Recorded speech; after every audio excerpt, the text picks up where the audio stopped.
Skytel Group-ийн машинтай болон урамшууллын ялагч тодорч житүүр Тинэг загварын автомашины эзэн боллоо.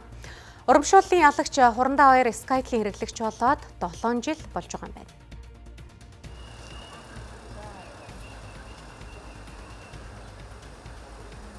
Би өөрөө ч мэдээгүй тэгээд энэ хүмүүс над руу ирээсээ залгаад өрөөс баяр гэдгээр өөрөө итгэж өгөхгүй байсан. Тэгээд цөөдрөг нөгөө нэвтрүүлгээ үзээ тэгээд итгэсэн л дээ.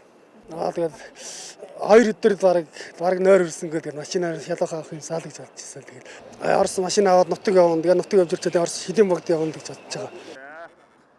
Машинтай болдоо урамшуул 8 дугаар сарын 21-ээс 10 дугаар сарын 31 хүртэлх хугацаанд үргэлжилжээ. Энэ хугацаанд Mystery Box задлан төрөл бүрийн эрхийн бичиг болон iPhone 16, 17 зэрэг олон дижитал бэлгийн эзэд тодорчээ. Хүүдэн баярлж байна. Сэтгэл өндөр байна. Энэ сугалгаагийн шимч үнэн байд юм байна. Одоо төвөрийн аргаар одоо манай супер ялагч одоо житүүр T1 гэсэн одоо загварын автомашины эзэн болж байгаа.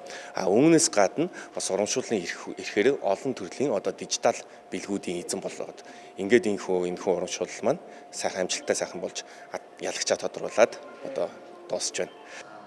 Урамшууллын хугацаанд Skytel-ийн шинэ хэрэглэгч болох эсвэл өөрийн үйлчилгээний багцыг ахиулах, урьдчилсан төлбөрт үйлчилгээнээс дараа төлбөрт үйлчилгээ рүү шилжих, мөн сар бүрийн төлбөрөө төлөх, дижитал цэнэглэгч картуудаар дансаа цэнэглэх гэсэн үйлчилгээнүүдээс аль нэгийг нь хийсэн бахад хангалттай байжээ. Үүнээс гадна тун удахгүй Skytel-ийн дараагийн урамшуулал эхлэн энэ удаагийнх шинэ жилийн олон төрлийн бэлгээр дүүрэн урамшуулал байх юм байна.